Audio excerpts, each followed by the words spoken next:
ভোটের আগের রাতে যারা টাকা খাবেন তাদের কাছে অনুরোধ, বাথরুমে গিয়ে 10 গ্রাম পায়খানা খেয়ে আর বাজারে গিয়ে হালাল সাবান দিয়ে কুলি করেন। এরপরও যদি দেখেন একটু লজ্জা হয়। ইসলামী রাজনীতি আপনি করবেন না, আপনার সাথে কোনো ঝগড়া নাই, সালাম আমি আগে দিব, কিন্তু বিরোধিতা করলে ছাড় নাই। আল্লাহর জাতের কসম,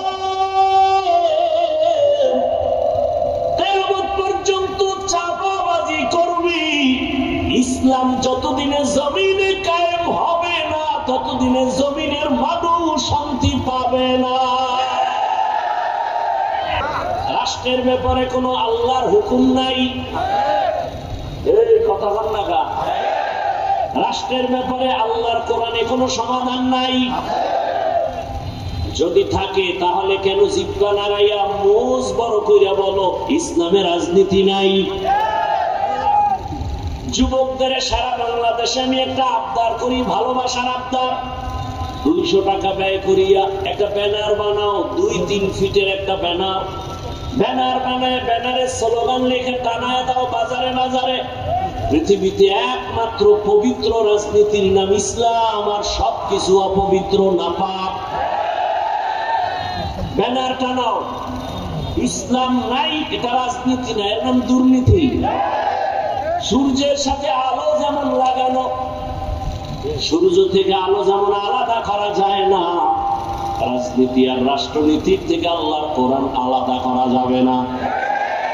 ফুলের সাথে ঘেরানটা যেমন লাগানো, ফুলের সাথে ঘ্রাণ যেমন লাগানো, রাজনীতির সাথে রাষ্ট্রনীতির সাথে আমার আল্লাহর কোরআন তেমন লাগানো। ফুলের থেকে ঘেরানটা আলাদা হয়ে গেলে যেমন ফুলের কোনো দাম নাই, রাজনীতির থেকে আমার আল্লাহর কোরআন যদি আলাদা করো, ওই রাজনীতির কোনো মূল্য নাই।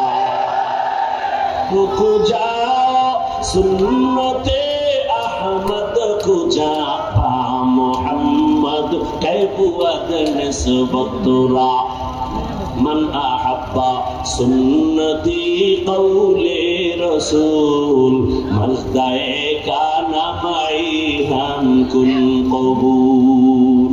যারা বলে রাজনীতি নাই, তার মানে কোরআন সব দিক থেকে পারফেক্ট, রাষ্ট্রের ব্যাপারে কোরআন দুর্বল।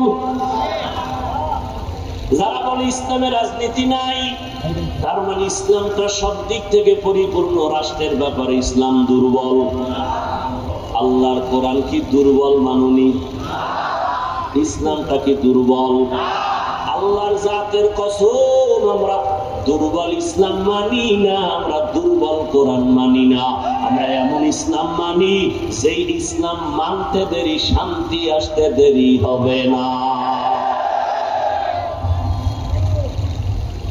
শান্তির একমাত্র ঠিকানার নাম ইসলাম।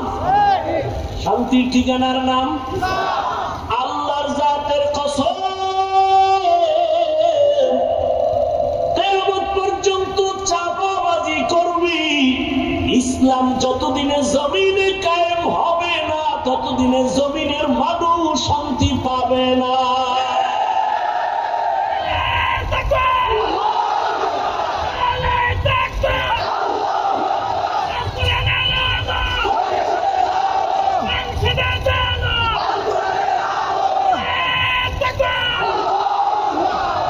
ইসলামী রাজনীতি পাপ, সব রাজনীতি না পাপ। ব্যানার বানা, ব্যানারে লেখ পৃথিবীতে শ্রেষ্ঠ ইসলামী রাজনীতি পাপ, বাকি সব রাজনীতি না পাপ। মায়ের সন্তান থাকলে দ্বারা আল্লাহ সবাইকে হেদায়েত দান করুন। দুনিয়ার সব রাজনীতি কি? একমাত্র পবিত্র রাজনীতির নাম। এবার যারা কোরআন হাদিস কম বুঝেন, আপনারা আমাকে বলেন, গোটা দুনিয়া পরিচালনা করছেন সুলাইমান নবী, জানেন? ঘটনা কোরআনে আছে। মিশরের অর্থমন্ত্রী ছিলেন ইউসুফ নবী, ঘটনা জানেন? কোরআনে আছে।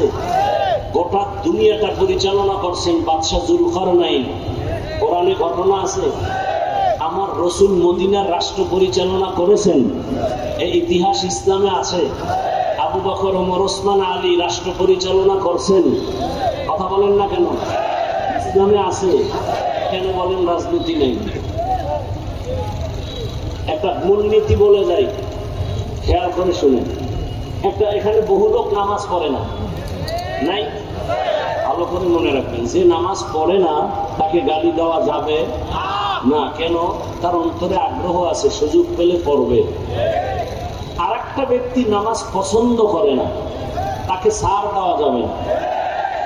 যে নামাজ পড়ে না সে মুমিন, যে নামাজ পছন্দ করে না সে বেঈমান। ব্যবধান আছে না নাই?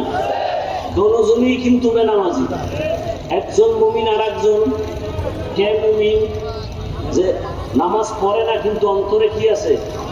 আগ্রহ আছে। আর একজন নামাজ পড়ে না ঠিক, অন্তরে কোনো আগ্রহ নাই, বিরোধিতা করে। আপনি দাঁড়িয়ে রাখেন না, কোনো ঝগড়া নাই, আমি আগে সালাম দিব, কিন্তু বিরোধিতা করলে সার নাই। দাঁড়িয়ে রাখে না মুমিন, বিরোধিতা যে করে সে বেঈমান। ইসলামী রাজনীতি আপনি করবেন না, আপনার সাথে কোনো ঝগড়া নাই, সালাম আমি আগে দিব, কিন্তু বিরোধিতা করলে সার নাই। ব্যবধান আছে না নাই? খুব সাবধান। আর কত পায়খানা, আর কত খাইবেন?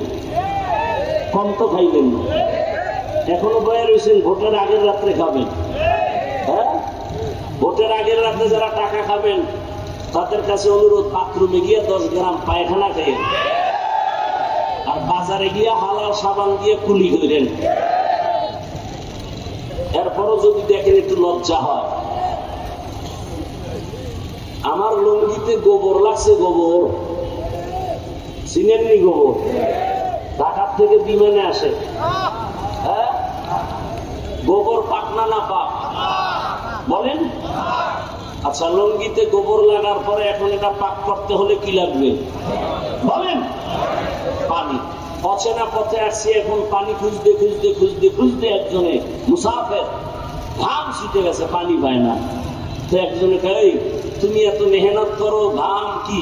তার লুঙ্গিতে গোবর লাগছে তো ভাই, পানি তালাশ করি ধোয়ার জন্য। তার পানি এত দূরে তালাশ করো কেন? নিজের কাছেও তো পানি আছে, আছে না নাই? ওই পানির নাম কি বলেন? এখন ওই পোকা চিন্তা করলে বুদ্ধিটা তো আর আমার আগে আসেনি। ধন্যবাদ তোমার।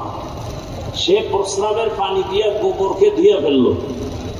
জানা থাকলে বলেন, কি সুন্দর পরিষ্কার হলো, পবিত্র হলো। কি হলো? নাপাক আরো ছড়ায় গেল বলেন? তাহলে গোবরের নাপাক প্রস্রাব দিয়া ধুইলে নাপাক যায় না, আরো ছড়ায়। ঠিক তেমনি ভাবে একটা লোক সুদ খায়, ঘুষ খায়, মদ পান করে, নারী ধর্ষণ করে, চুরি করে, ডাকাতি করে, চান্দাবাজি ধান্দাবাজি করে, এমন একটা লোকের দেমাগ নাপাক, অন্তর নাপাক, চোখ নাপাক, ওর কলিজা নাপাক, ওর চরিত্র নাপাক। একে যদি বলেন আমাকে সমাজটারে পাক করো, ওই গোবর দিয়া, গোবর প্রস্রাব দিয়ে ধুইলে যেমন নাপাক ছড়ায়, গাঞ্জাখোর সুদখোর দিয়া সমাজ পবিত্র বানাবার স্বপ্ন দেখলে সমাজ আরো নাপাক হয়।